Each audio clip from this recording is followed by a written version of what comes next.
Hello students, welcome once again and we were doing tenses. तो last video में हमने पढ़ा था कि टेंसेस क्या होते हैं, उनका क्लासिफिकेशन क्या होता है, टाइप्स कितने होते हैं, टेंसेस के अंदर हम क्या क्या कवर करते हैं और कैसे टाइम ऑफ एक्शन और स्टेटस ऑफ एक्शन के बेसिस पर हम खुद डाइवर्सिफाई कर सकते हैं और बाइफरकेट कर सकते हैं टेंसेस को।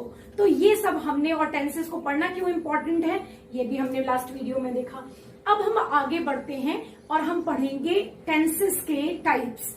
तो जनरली तो ऐसा किया जाता है कि पहले प्रेजेंट के सारे टेंसेस ले लीजिए, फिर पास्ट के, फिर फ्यूचर के, लेकिन हम थोड़ा अलग तरीके से करेंगे।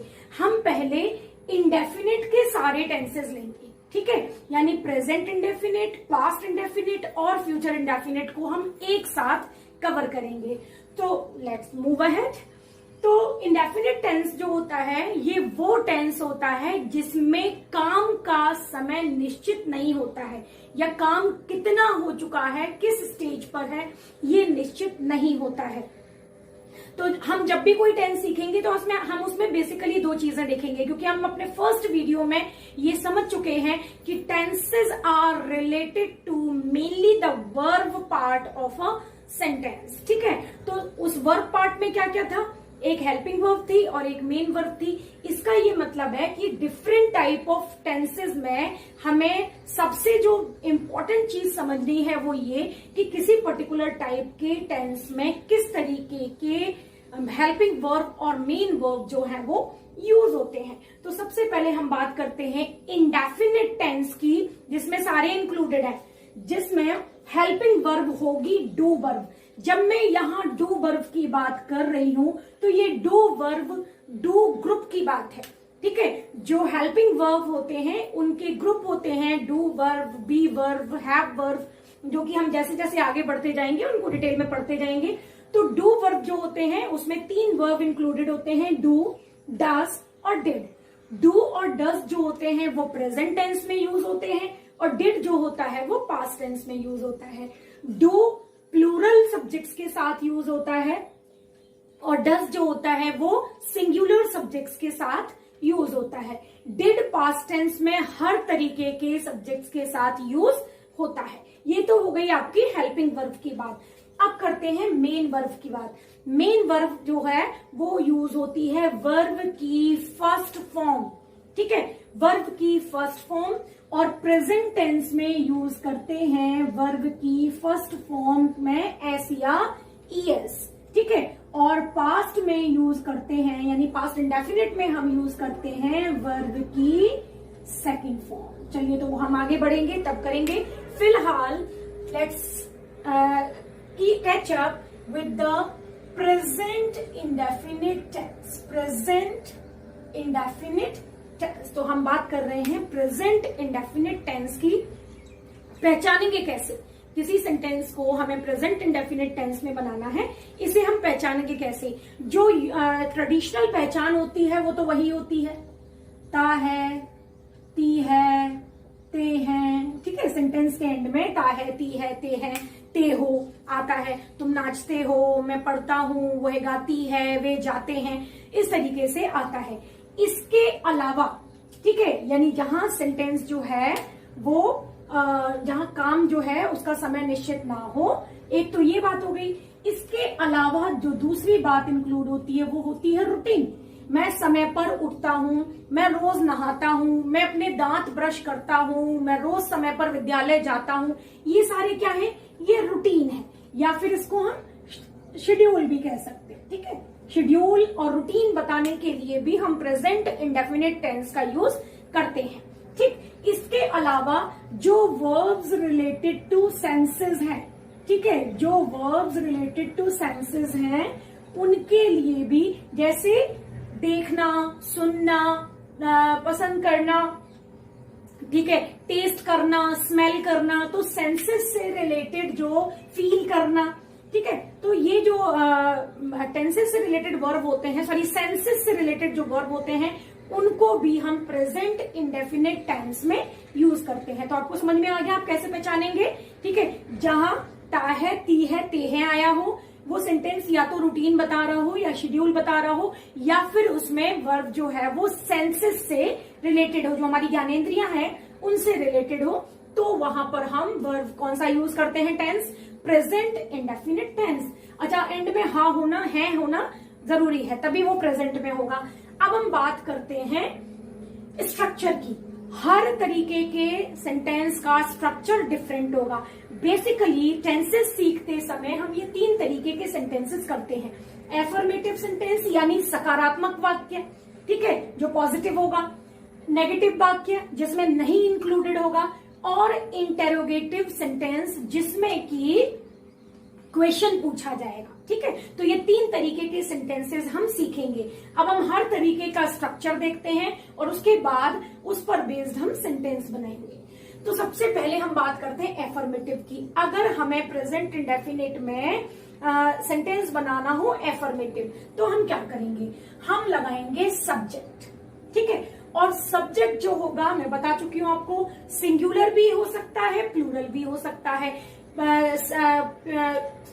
नाउन भी हो सकता है, प्रोनाउन भी हो सकता है, ठीक है। मैस्कुलिन जेंडर भी हो सकता है, फीमेल जेंडर भी हो सकता है, ठीक। सब्जेक्ट के हिसाब से हम लगाएंगे वर्ब की फर्स्ट फॉर्म, या वर्ब की फर्स्ट फॉर्म में एस या ईएस, जो कि हम कर चुके हैं कि वर्ब की फर्स्ट फॉर्म जो है, ठीक है, अफर्मेटिव में सबसे पहले आप लिखेंगे सब्जेक्ट। ये सब्जेक्ट आपका सिंगुलर भी हो सकता है, प्लूरल भी हो सकता है, नाउन भी हो सकता है, प्रोनाउन भी हो सकता है, मैस्कुलिन जेंडर भी हो सकता है और फेमिनाइन जेंडर भी हो सकता है। अब इस सब्जेक्ट के अकॉर्डिंग हम लगाएंगे वर्ब की फर्स्ट फॉर्म या फिर वर्ब की फर्स्ट फॉर्म में एस या ईएस। इसके लिए ध्यान से समझ लीजिए कि अगर जो आपका सब्जेक्ट है वो प्लूरल है, ठीक है, तो प्लूरल के साथ तो आप यूज करेंगे वर्ब की फर्स्ट फॉर्म, और अगर सिंगुलर है तो आप यूज करेंगे वर्ब की फर्स्ट फॉर्म में एस या ईएस, ठीक है। एस या ईएस कैसे होता है? जिन वर्ड्स के स्पेलिंग, जिन वर्ब्स की स्पेलिंग में एंड में वॉबल आता है, उनके बाद में ईएस लगाते हैं और बाकी सबके बाद में आप एस लगाते हैं, ठीक है। उसके बाद आप लगाएंगे सब ऑब्जेक्ट, जो भी सेंटेंस में रिक्वायर्ड होगा, और इसके बाद आप लगाएंगे कॉम्प्लीमेंट। जरूरत हो तो लगाएंगे, अगर जरूरत ना हो तो नहीं लगाएंगे। जैसे अब हम बनाते हैं सेंटेंस, मैं एक इंटरेस्टिंग स्टोरी पढ़ता हूं, मैं एक इंटरेस्टिंग स्टोरी पढ़ता हूं, तो पहले लगाएंगे हम मैं की इंग्लिश, आई हो गई। अब पढ़ता हूं, ठीक है, मैं है तो मैं को प्लूरल माना जाता है प्रेजेंट इंडेफिनिट में, तो आप आई के साथ लगाएंगे रीड, ठीक है, पढ़ने की English read.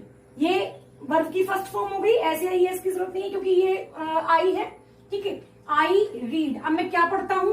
An interesting story, ठीक है, एन इंटरेस्टिंग स्टोरी, तो मैं एक इंटरेस्टिंग स्टोरी पढ़ता हूं, ठीक है। सूरज पश्चिम में छिपता है, ठीक है, द सन। अब सन सिंगुलर है तो क्या करेंगे? छिपने की पहले इंग्लिश लगाएंगे और उसमें एस या ईएस लगाएंगे, एंड में टी आया है तो एस लगा दिया। The sun sets in the west, सूरज पश्चिम में छिपता है, ठीक है। अगला बनाते हैं, लड़कियां गाना गाती हैं, ठीक है, द गर्ल्स। अब गर्ल्स प्लूरल हो गई तो सिंग आ सॉन्ग, ठीक है, लड़कियां गाना गाती हैं। मदर मेहमानों के लिए खाना पकाती है, ठीक है, तो द मदर। अब खाना पकाने की हो गई कुक, ठीक है, कुक। अब मदर सिंगुलर है तो एस लगा दिया, ठीक है, द मदर कुक्स, क्या पकाती है? ऑब्जेक्ट हो गया आपका फूड, खाना पकाती है। किसके लिए? अब हमें जरूरत पड़ेगी कॉम्प्लीमेंट की। किसके लिए खाना पकाती है? मेहमानों के लिए, फॉर द गेस्ट्स, ठीक है। तो ये बन गया आपका, मदर खाना पकाती है किसके लिए? For the guests. तो इस तरीके से आप जितने चाहे उतने सेंटेंसेस प्रेजेंट इंडेफिनिट में एफर्मेटिव में बना सकते हैं। अब हम चलते हैं अगली नेक्स्ट स्टेप पे, नेगेटिव सेंटेंस। नेगेटिव सेंटेंसेस क्या होते हैं? जिनमें नहीं लगा होता है, ठीक। इसमें हम क्या करते हैं? बहुत कुछ नहीं करना है, सिंपल समझते जाइए। सब्जेक्ट आएगा ही आपका, सब्जेक्ट के अकॉर्डिंग आप लगाएंगे डू या डज, वही वाला हिसाब किताब होगा जो हमने यहाँ पे बताया था। सब्जेक्ट के साथ हम डू या डज लगाएंगे। अगर सब्जेक्ट प्लूरल है तो हम डू लगाएंगे, अगर सब्जेक्ट सिंगुलर है तो हम लगाएंगे डज, फिर लगाएंगे नॉट। यानी अब आपको क्या करना है, सब्जेक्ट प्लस डू नॉट या डज नॉट। डज नॉट के बाद, डू नॉट के बाद आप लगाएंगे वर्ब की फर्स्ट फॉर्म, क्योंकि वर्ब की फर्स्ट फॉर्म क्यों लगाएंगे, एस या ईएस को हम इंक्लूड कर चुके हैं डज में, ठीक है। तो यहां हम लगाएंगे वर्ब की फर्स्ट फॉर्म, फिर लग जाएगा आपका ऑब्जेक्ट और फिर लग जाएगा कॉम्प्लीमेंट। बेसिकली इसको ऐसे समझिए कि आपकी हेल्पिंग वर्ब और मेन वर्ब के बीच में आपको नॉट लगाना है, ठीक है। फिर से समझ लीजिए, हेल्पिंग वर्ब और मेन वर्ब के बीच में आपको नॉट लगाना है और इसे याद रखिए, ये हर जगह आएगा, ठीक। तो ये हो गया स्ट्रक्चर। अब सपोज करिए ये जो सेंटेंस था, I read an interesting story, मैं एक इंटरेस्टिंग स्टोरी पढ़ता हूं, ये होता मैं एक इंटरेस्टिंग स्टोरी नहीं पढ़ता हूं, ठीक है। तो हम क्या करते, तो सबसे पहले हमारा सब्जेक्ट हो जाता, इसके बाद हमारा डू नॉट या डज नॉट हो जाता। अब क्योंकि आई के बाद, आई के साथ को हम प्लूरल मानते हैं तो हम लगाएंगे डू नॉट, और फिर आ गया रीड एन इंटरेस्टिंग स्टोरी। तो आपने देखा आपके डू और रीड के बीच में आपने नॉट लगा दिया, ठीक है। इसी तरीके से the sun sets in the west, अगर इसी सेंटेंस को हमें नेगेटिव में बनाना होता तो कैसे बनाते, द सन, अब सन सिंगुलर है तो डस नॉट, फिर सेट्स में से एस हट गया तो सेट बन जाता, the sun does not set in the west. The girls sing a song, इसी सेंटेंस को नेगेटिव में बनाइए, द गर्ल्स, अब गर्ल्स हो गया आपका प्लूरल तो आप लगाएंगे do not, the girls do not sing a song, ठीक है। तो ये हो गया आपका नेगेटिव सेंटेंसेस, ठीक। अब हम बढ़ते हैं अगली तरफ, अगले स्टेज पे, और हम करेंगे इंटेरोगेटिव सेंटेंसेस। अब इंटेरोगेटिव सेंटेंसेस क्या होते हैं, इंटेरोगेटिव सेंटेंसेस होते हैं प्रश्नवाचक वाक्य, वो सेंटेंसेस जो क्वेश्चन पूछते हैं। अब क्वेश्चन जो है, उसके क्वेश्चन पूछने के दो तरीके होते हैं। तुम्हारा क्या तुम राम हो, क्या तुम खाना खाते हो, क्या तुम पढ़ते हो, ठीक है। एक तो तरीका हो गया ये, यानी वो क्वेश्चंस जो क्या से स्टार्ट होते हैं, और एक तरीका होता है वो जिसमें क्वेश्चन वर्ड बीच में होता है, जैसे कि तुम्हारा नाम क्या है, तुम क्या कर रहे हो, तुम क्या खाते हो, तुम कब जाते हो, तुम कहाँ जाते हो, तुम्हें कौन बुलाता है, ठीक है। तो एक हो गया तुम्हारा ये तरीका। तो दो तरीके हो गए, एक फर्स्ट टाइप में जहां सेंटेंस क्या से स्टार्ट होता है, और दूसरा जिसमें सेंटेंस के बीच में क्वेश्चन वर्ड आता है। तो दोनों को बनाने का तरीका आपका डिफरेंट होगा। देख लीजिए कैसे। अगर सेंटेंस फर्स्ट टाइप का है, यानी क्या से स्टार्ट होने वाला है, तो सबसे पहले आप लगाएंगे डू या does according to the number of the subject. आपका सब्जेक्ट सिंगुलर है तो डज लगाएंगे, और प्लूरल है तो डू लगाएंगे। ये डू या डज आपका स्टार्टिंग में आ जाएगा। इसके बाद आ गया आपका सब्जेक्ट, वर्ब की फर्स्ट फॉर्म, ऑब्जेक्ट, और उसके बाद कॉम्प्लीमेंट, ठीक। कोई रॉकेट साइंस नहीं है। डू या डज को स्टार्टिंग में रख लिया, सब्जेक्ट लगा लिया आपका, वर्ब जो भी है उसकी फर्स्ट फॉर्म आ जाएगी। जो भी सेंटेंस में आपको ऑब्जेक्ट की जरूरत है वो, अगर सेंटेंस में कोई कॉम्प्लीमेंट चाहिए तो वो आ जाएगा, नहीं तो आपका सेंटेंस कंप्लीट है।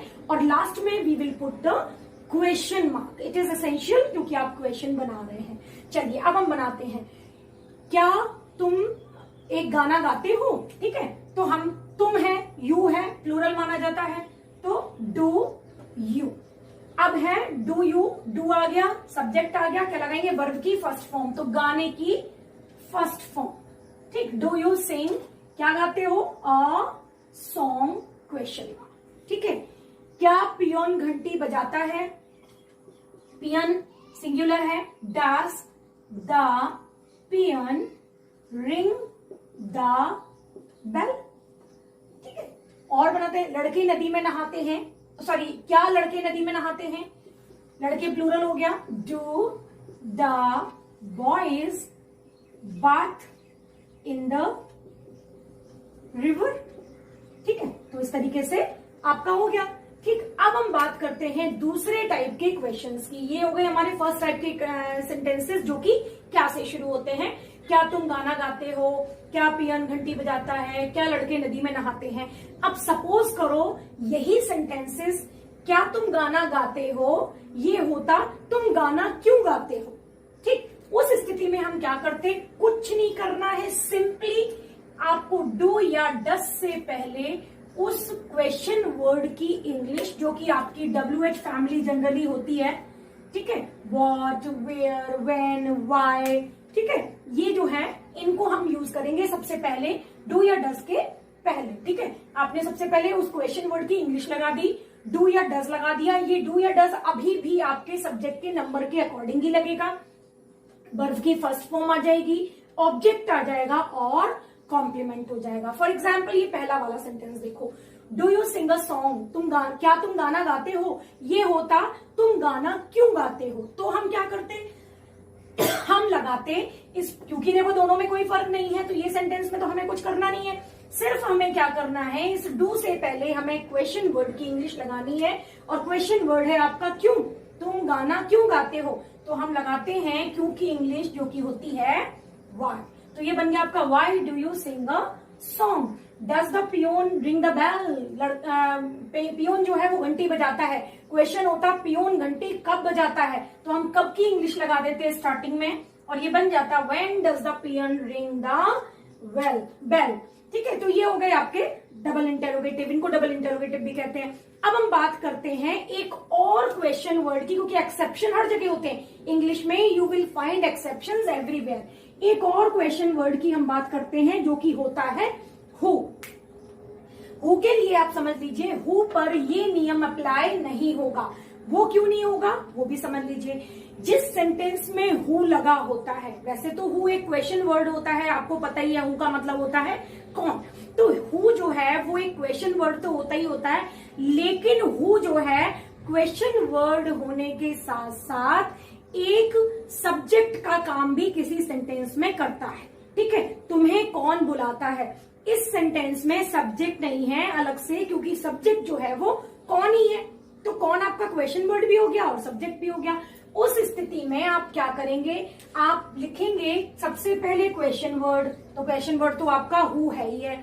इसके बाद आप लगाएंगे वर्ब की फर्स्ट फॉर्म में एस या ईएस। ठीक है, हु जो है वो सिंगुलर माना जाता है, तो वर्ब की फर्स्ट फॉर्म में एस या ईएस। जैसे तुम्हें कौन बुलाता है तो हम इंग्लिश लगाएंगे कॉल की, हु कॉल, अब एस लग गया क्योंकि सिंगुलर है, हु कॉल्स यू। ठीक है, तो क्या करना है आपको, सिंपली हु आ गया, वर्ब की फर्स्ट फॉर्म में एस या ईएस आ गया और ऑब्जेक्ट आ गया। ठीक है, अगर इसमें कॉम्प्लीमेंट होता तो कॉम्प्लीमेंट भी लग जाता, who calls you here, complement लग गया, हु कॉल्स यू हियर। ठीक है, तो इस तरीके से आप जब सेंटेंसेस में ये हु जो है वो एक्सेप्शन है, हु के बाद हम डू या डज नहीं यूज करेंगे, बल्कि वर्ब की फर्स्ट फॉर्म में एस या ईएस यूज करेंगे। ठीक है, एक और हु का बना के देख लेते हैं, हु रिंग्स द बेल। ठीक है, घंटी कौन बजाता है, तो ये हो गया आपका हु रिंग्स द बेल। इसके साथ ही आपका प्रेजेंट इंडेफिनिट टेंस जो है वो खत्म होता है और अब हम स्टार्ट करते हैं पास्ट इंडेफिनिट टेंस। तो अगला टेंस है आपका past indefinite tense. Past indefinite tense बिल्कुल प्रेजेंट इंडेफिनिट टेंस की तरह ही होगा। यहाँ पर भी काम का समय पास्ट में निश्चित नहीं होगा, या काम का जो स्टेटस है वो पास्ट में निश्चित नहीं होगा। इन सेंटेंसेस की पहचान होती है कि सेंटेंस के एंड में ताथा, तीथी, ठीक है, ते थे या फिर या ये आता है। जैसे कि मैंने खाना खाया, उसने पानी पिया, वे लोग नाचे, वह दिल्ली गया, वे दिल्ली से आए, इस तरीके से। या फिर वह दिल्ली जाता था, वह खाना खाता था, वह नाचता था, वे गाते थे। इस तरीके से सेंटेंस के एंड में या तो ताथा, तीथी, तेथे आते हैं या फिर या ये आते हैं। ठीक, इसमें हेल्पिंग वर्ब यूज होती है डिड। चाहे किसी भी तरीके का सब्जेक्ट हो आपका, आपको हेल्पिंग वर्ब यूज करनी है डिड, और यहाँ मेन वर्ब होगी वर्ब की सेकंड फॉर्म। मैं एक बार फिर से आपको रिमाइंड कराना चाहूंगी कि if you want to be well versed while doing sentences and learn tenses, you should have a very good idea about various forms of the verbs. तो verbs के different forms का आपको बहुत ही clear idea होना चाहिए. तो यहाँ हम next tense की बात कर रहे थे, past indefinite tense. अब सीखते हैं इसका स्ट्रक्चर बिल्कुल प्रेजेंट इंडेफिनिट टेंस की तरह. तो एफर्मेटिव सेंटेंसेस बनाने के लिए यानी सकारात्मक वाक्य बनाने के लिए आपको क्या करना है? आपको लिखना है सबसे पहले अपना सब्जेक्ट, और मैं आपको बता चुकी हूं कि आपका सब्जेक्ट किसी भी तरीके का हो, नाउन हो, प्रोनाउन हो, सिंगुलर हो, प्लूरल हो, मैस्कुलिन जेंडर हो, फेमिनाइन जेंडर हो, किसी भी तरीके का हो. सब्जेक्ट के बाद आप लगाएंगे वर्ब की सेकंड फॉर्म, और याद रखिए वर्ब की सेकंड फॉर्म सिर्फ और सिर्फ पास्ट इंडेफिनिट टेंस में ही यूज होती है, कहीं भी और वर्ब की सेकंड फॉर्म यूज नहीं होती है. तो वर्ब की सेकंड फॉर्म आपने यहां यूज करी. इसके बाद आप लगाएंगे ऑब्जेक्ट जिसपे काम हो रहा है, और सबसे लास्ट में आप लगाएंगे कॉम्प्लीमेंट जैसी जरूरत हो. सेंटेंस में कॉम्प्लीमेंट की जरूरत हो भी सकती है और नहीं भी. नेक्स्ट है, तो चलिए बनाते हैं इस तरीके से. तो सब जैसे हमने सेंटेंस बनाया, राम कल दिल्ली गया. ठीक है, हम बनाते हैं सबसे पहले अपना सब्जेक्ट. तो सब्जेक्ट है हमारा राम. ठीक है, अब राम कैसा भी हो हमें लगानी है वर्ब की सेकंड फॉर्म. ठीक है, और जाने की इंग्लिश होती है गो, और गो की सेकंड फॉर्म होती है went. Ram went to Delhi. ठीक है, और कब गया? यस्टरडे. तो ये आपका कॉम्प्लीमेंट हो गया. ठीक है, तो Ram went to Delhi yesterday. ठीक है, और देखते हैं, माली पौधों को पानी देता था, या माली ने पौधों को पानी दिया. द गार्डनर वाटर्ड, वाटर की सेकंड फॉर्म होती है वाटर्ड. ठीक है, किसको दिया? प्लांट्स को. ठीक है, so the gardener watered the plants. ठीक है, मैं आम खरीदना चाहता था. ठीक है, आई खरीदना चाहता है ना, खरीदना, चाहने की इंग्लिश. ठीक है, वॉन्ट होती है, और सेकंड फॉर्म हो गई वॉन्टेड. तो मैं क्या करना चाहता था? I wanted to buy some fruits. I wanted to buy mangoes. ठीक है, so I wanted to buy mangoes. और बनाते हैं. ठीक है, लड़कियां टेस्ट की तैयारी करती थी. ठीक है, या लड़कियों ने टेस्ट की तैयारी की. सो द गर्ल्स, प्रिपेयर करने की सेकंड फॉर्म होती है प्रिपेयर्ड फॉर द टेस्ट. तो लड़कियों ने टेस्ट की तैयारी की. ठीक है, या करती थी. तो इस तरीके से आप बना सकते हैं affirmative sentences past indefinite tense के. अब हम बढ़ते हैं दूसरे टाइप के सेंटेंस यानी कि नेगेटिव सेंटेंसेस में, वो सेंटेंसेस जिनमें नहीं लगा होता है. अब इसमें क्या करना है? अगेन आपको क्लियर हो ही चुका होगा. क्या करना है आपको? हेल्पिंग वर्ब लगानी है मेन वर्ब और इधर हेल्पिंग वर्ब और मेन वर्ब के बीच में आपको लगाना है नॉट. ठीक है, तो हेल्पिंग वर्ब है आपकी डिड. अब यहाँ तो आपको सोचना ही नहीं है कि किस तरीके का है, डू है, डज है, क्योंकि वहां तो आपको सिंगुलर प्लूरल के अकॉर्डिंग अलग लगानी पड़ती थी. पर यहाँ ऐसा कोई टेंशन नहीं है, आपको लगानी है बिंदास. आप लगाइए डिड और वर्ब की फर्स्ट फॉर्म. तो सबसे पहले आपने लगाया सब्जेक्ट, फिर आपने लगाया डिड, और डिड के साथ ही आपने लगा दिया नॉट. डिड नॉट, सब्जेक्ट हो गया, डिड नॉट हो गया, वर्ब की फर्स्ट फॉर्म आ गई, ऑब्जेक्ट हो गया और कॉम्प्लीमेंट. अब सपोज करो कि ये जो फर्स्ट वाला सेंटेंस था, Ram went to Delhi yesterday, Ram कल दिल्ली गया, इसको हम बनाते हैं कि राम कल दिल्ली नहीं गया. ठीक है, तो क्या करेंगे? सबसे पहले हम लगाएंगे अपना सेंटेंस को सब्जेक्ट. तो राम है आपका. फिर क्या करना है? ना सब्जेक्ट के बाद डिड नॉट लगाना है. चलो भैया डिड नॉट लगा लेते हैं. ठीक है, डिड नॉट आ गया. अब आपको लगानी है वर्ब की फर्स्ट फॉर्म. वर्ब थी हमारी गो, जिसकी सेकंड फॉर्म हमने एफर्मेटिव सेंटेंस में लगाई थी. फर्स्ट फॉर्म क्या होगी? गो.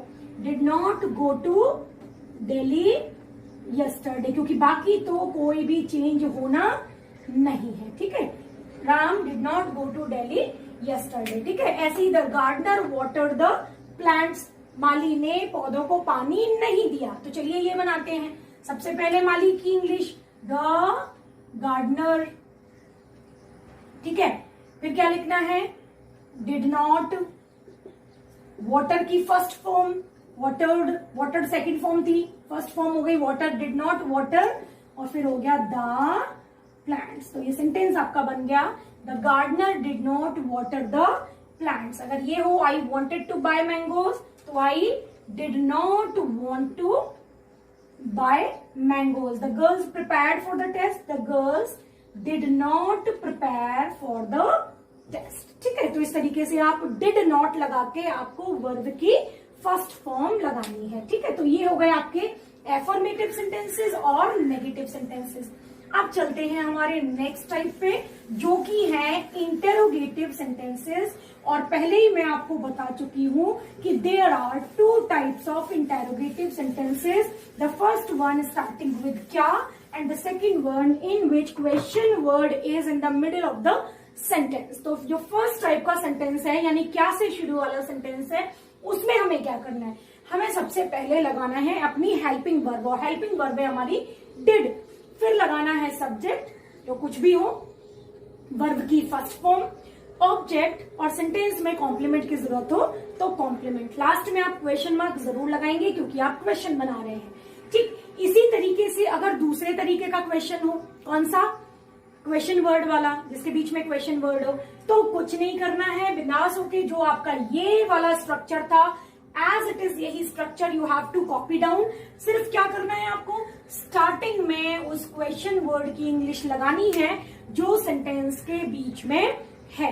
ठीक है, शुरू में डेट लगाना है, सब्जेक्ट लगाना है, वर्ब की फर्स्ट फॉर्म, ऑब्जेक्ट और कॉम्प्लीमेंट. और अगर सेंटेंस के बीच में क्वेश्चन वर्ड है तो सिर्फ इस पूरे स्ट्रक्चर में आपको डिड से पहले क्वेश्चन वर्ड लगा देना है. क्या तुम रोज स्कूल जाते हो, बनाते हैं, क्या से स्टार्ट है तो डिड लगेगा, डिड. ठीक है, जाते थे, क्या तुम रोज स्कूल जाते थे, अब ये हो गया डिड. डिड के साथ अब आपको लगाना है डिड के बाद सब्जेक्ट. सब्जेक्ट है तुम, डिड यू. ठीक है, अब वर्ब की कौन सी फॉर्म, first form, go to school daily. ठीक है, तो ये बन गया आपका did you go to school daily. क्या तुम डेली स्कूल जाते थे. और बना के देखते हैं, क्या सूरज पश्चिम में छिपता था. ठीक है, so did the sun, set की first form, set in the west. ठीक है, पश्चिम में छिपता था. क्या तुमने समय पर खाना खाया. ठीक है, did you eat your food on time. ठीक है, तो क्या आपने समय पर अपना खाना खाया. ठीक है, so did you eat your food on time. तो ये तो हो गए आपके सारे क्या से स्टार्ट होने वाले. आप सपोज करिए कि ये did you go to school daily, तो ये होता कि तुम डेली स्कूल कब जाते हो. ठीक है, जाते थे, तुम डेली स्कूल कब जाते थे. तो क्या करते हम, कुछ नहीं, सिर्फ इस डिड से पहले उस कब की इंग्लिश लग जाती और ये हो जाता when did you go to school daily. तुम डेली स्कूल कब जाते थे. Did the sun set in the west. क्या सूरज पश्चिम में छिपता था. और अगर मैं पूछती सूरज पश्चिम में क्यों छिपता था, तो क्या करना होता, डिड से पहले आप लगा देते क्या, क्यों की इंग्लिश है ना, तो why did the sun set in the west. ठीक है, तुम समय पर खाना खाते थे. सपोज करो ये होता कि तुम समय पर अपने खाने में क्या खाते थे.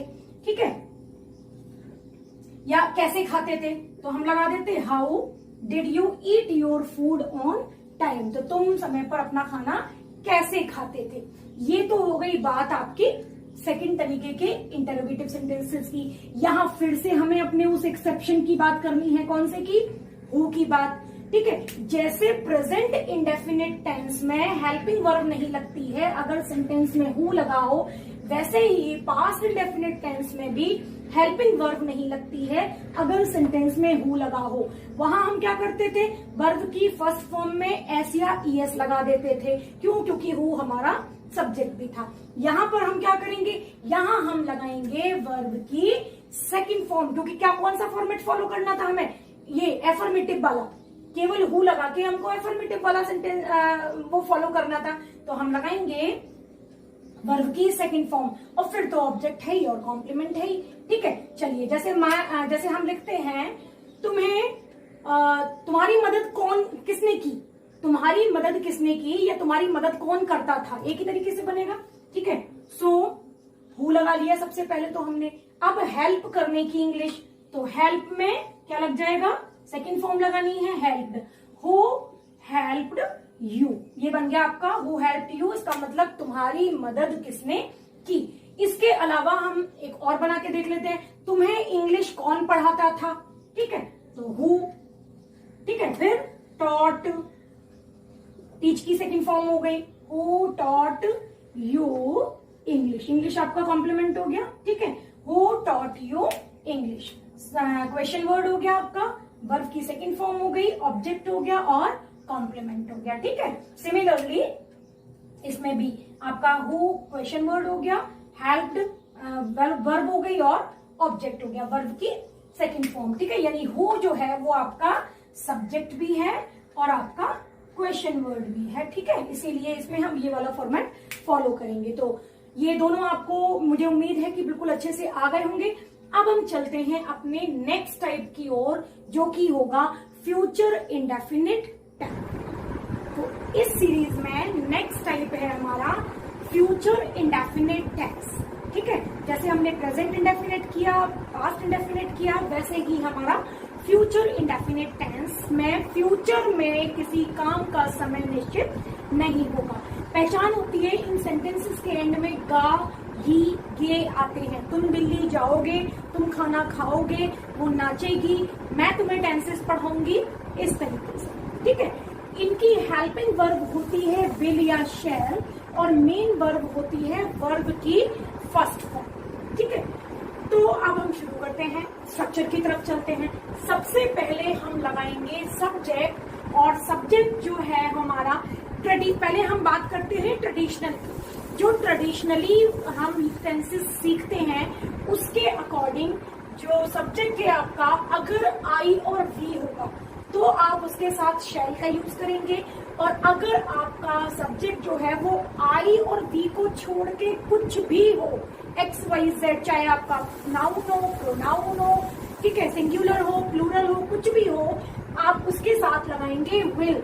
उसके बाद वर्ब की फर्स्ट फॉर्म लगेगी, ऑब्जेक्ट आएगा और कॉम्प्लीमेंट की अगर जरूरत हो तो आएगा। जब मैं ये कॉम्प्लीमेंट की बात करती हूँ तो you don't need to bother about the uses of complement in a sentence. ऐसा नहीं है कि आपको जबरदस्ती कॉम्प्लीमेंट ढूंढ ढाड़ के सेंटेंस में लगाना ही लगाना है। अगर जरूरत हो तो यूज करना है, नहीं तो कोई बात नहीं है, आपका सेंटेंस यहाँ तक ऑब्जेक्ट तक कंप्लीट हो जाएगा। ये तो हुई ट्रेडिशनल की बात। मॉडर्न इंग्लिश कहती है कि विल जो है, will is acceptable with all kinds of subject। ये इस बाइफर्केशन की जरूरत भी नहीं है। अगर आप चाहें तो बिंदास होके बिना किसी डाउट के will जो है वो किसी भी तरीके के सब्जेक्ट के साथ यूज कर सकते हैं। तो आपको बहुत सोचने विचारने, अगर आप जरा सा भी आपको कंफ्यूजन है तो इतना बॉदरेशन की जरूरत है नहीं है। You can very confidently use will with all kinds of subjects, ठीक है, तो वो गलत नहीं होगा। इसके बाद वर्ब की फर्स्ट फॉर्म हमें यूज करनी है, क्योंकि विल और शैल जो होते हैं वो मॉडल होते हैं, और मॉडल के साथ मैंने आपको पहले बताया था कि फ्यूचर टेंस में हमारे पास प्राइमरी हेल्पिंग वर्ब्स नहीं है, तो हमें मॉडल यूज करना है। तो विल और शैल जो है वो मॉडल है, और मॉडल के साथ का रूल होता है कि वर्ब की हमेशा फर्स्ट फॉर्म यूज होती है। तो वर्ब की फर्स्ट फॉर्म यूज हो गई आपकी। इसके बाद आप लगाएंगे ऑब्जेक्ट और फिर लगाएंगे आपका कॉम्प्लीमेंट, ठीक है, अगर जरूरत है तो। चलिए बनाते हैं। तुम कल दिल्ली जाओगे, ठीक है, तो तुम की इंग्लिश हो गई यू।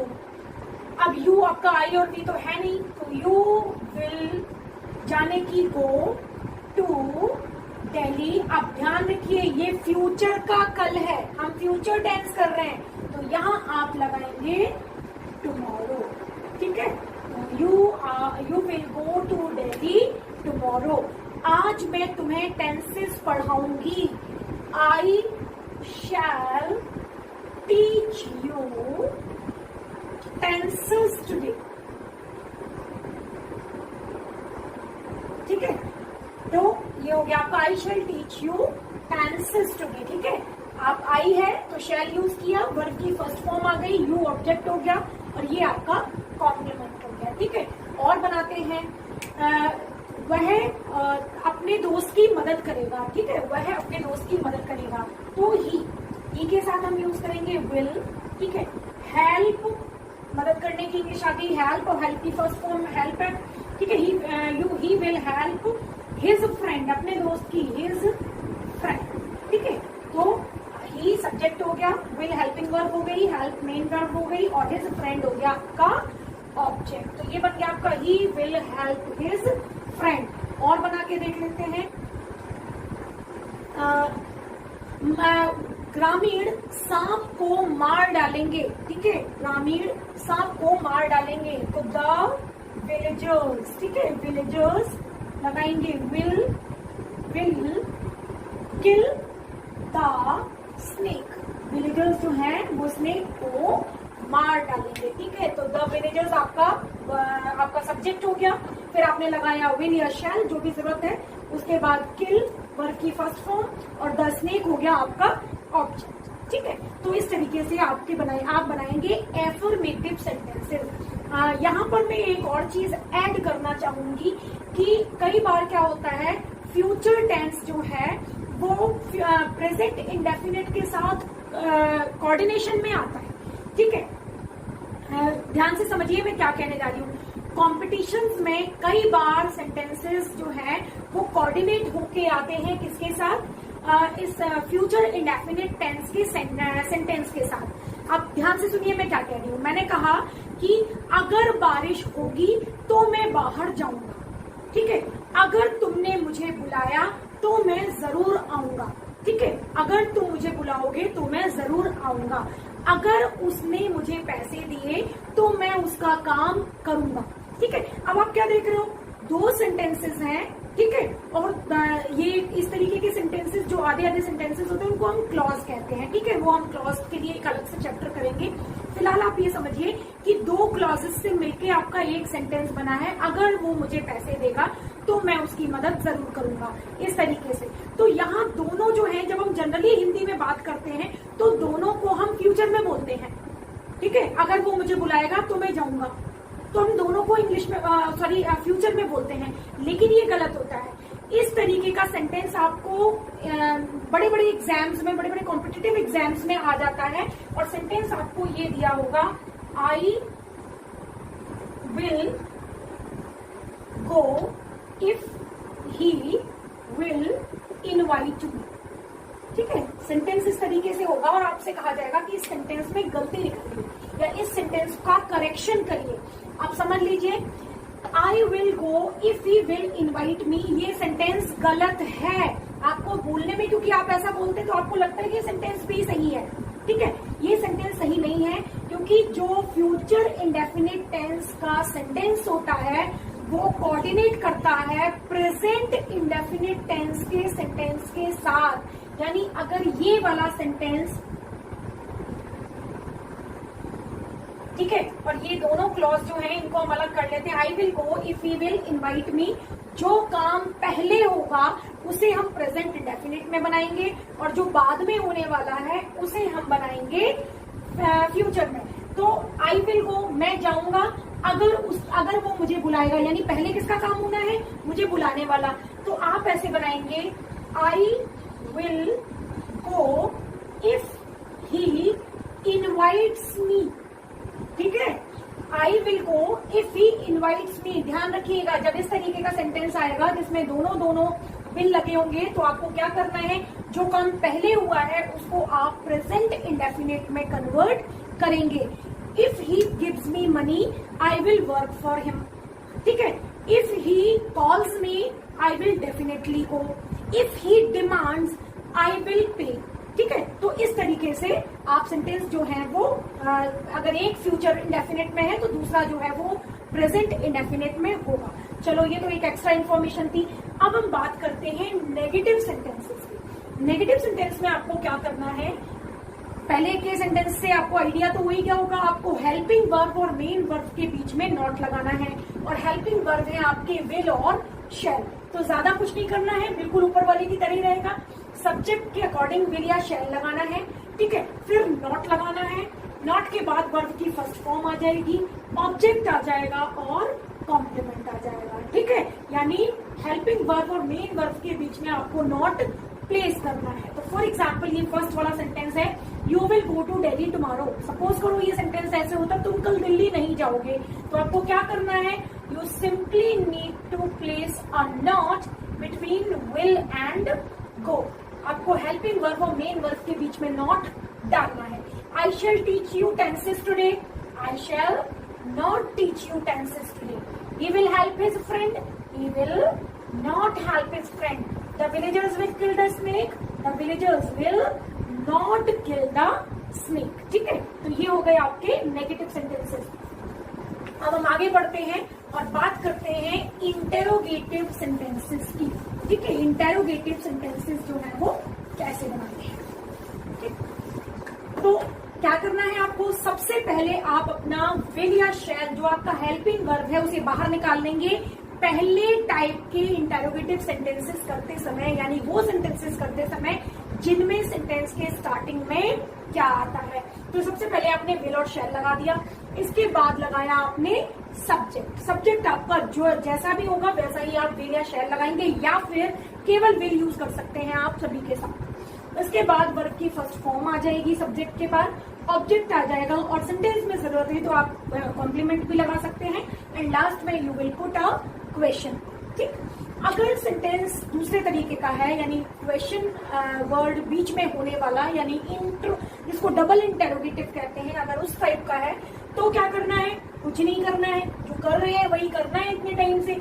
सिर्फ इसी फॉर्मेट के साथ आपको क्या लगा देना है, क्वेश्चन वर्ड, यानी उस ऊपर वाले सेम स्ट्रक्चर के साथ आपको स्टार्टिंग में आपको क्वेश्चन वर्ड लगाना है। ठीक है, तो सपोज करो कि अब हम बनाते हैं सेंटेंसेस। क्या तुम मेरी मदद करोगे? तो स्टार्ट करते हैं विल से। सब्जेक्ट है आपका यू, विल यू। अब मदद करने की इंग्लिश, क्योंकि हमें क्या चाहिए, वर्ब की फर्स्ट फॉर्म हेल्प। किसकी? मेरी। Will you help me? अब मान लो कॉम्प्लीमेंट होता तो today, will you help me today, question mark आ गया। ठीक है, इसके बाद और बनाते हैं,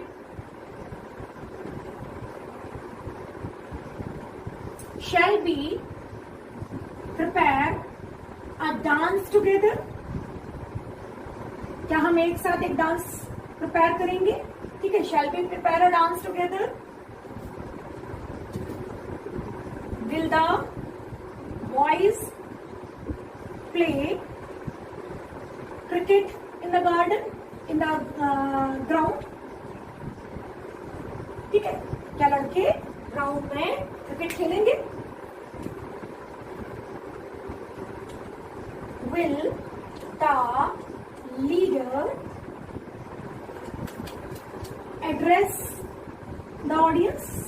ठीक है, क्या लीडर जो है वो ऑडियंस को संबोधित करेगा? तो ये आप देखिए, शुरू में आपने सबसे पहले क्या किया, विल लगा दिया, इसके बाद सब्जेक्ट आ गया, फिर आ गई वर्ब की फर्स्ट फॉर्म, फिर आ गया आपका ऑब्जेक्ट। अगर सेंटेंस में कॉम्प्लीमेंट की जरूरत है तो कॉम्प्लीमेंट आ गया। सेम यहाँ पर भी हेल्पिंग वर्ब हो गई, आपका सब्जेक्ट हो गया, वर्ब की फर्स्ट फॉर्म आ गई। ठीक है, ऑब्जेक्ट और कॉम्प्लीमेंट। अब ये तो हो गए आपके फर्स्ट टाइप के, यानी क्या से स्टार्ट होने वाले सेंटेंसेस। अब सपोज करो क्वेश्चन वर्ड वाले सेंटेंसेस हो। ठीक है, जैसे कि will you help me today, why will you help me today, तो क्या करना है, तुम मेरी मदद क्यों करोगे आज? तो क्योंकि इंग्लिश लगा देनी है। ठीक है, why will you help me today? Shall be prepare a dance together, हम कैसे करेंगे, हम एक साथ में डांस प्रिपेयर कैसे करेंगे? तो हाउ लगा दिया, how shell be prepare a dance together. Will the boys play cricket in the ground, suppose कर हम पूछते कब लड़के ग्राउंड में क्रिकेट कब खेलेंगे, तो we simply had to add when will the boys play cricket in the ground। Last है will the leader address the audience, तो मान लीजिए इसमें भी होता आपका वेयर, कहाँ, जो और लीडर है वो ऑडियंस को कहाँ एड्रेस करेगा, तो आपको क्या करना होता, सिंपली इंग्लिश लगानी होती है आपको वहां की, where will the leader address the audience. ठीक है, तो आपको समझ में आ गया। सबसे पहले आपको क्वेश्चन वर्ड लगाना है, क्वेश्चन वर्ड की इंग्लिश लग गई, विल या शेयर लगाना है, विल आ गया, सब्जेक्ट हो गया आपका द लीडर, एड्रेस करना आपका वर्ब हो गया, वर्ब की फर्स्ट फॉर्म हो गई, ऑब्जेक्ट है आपका द ऑडियंस। ठीक है, तो इस तरीके से आपका सेंटेंस तैयार हो गया। अब यहाँ पर आपको हु के लिए कोई डिफरेंट रूल यूज नहीं करना है। आप एक बना के देख लेते हु का, हु विल हेल्प यू। ठीक है, तुम्हारी मदद कौन करेगा, तो आप सिंपली हो गया विल लगा दिया और हेल्प यू।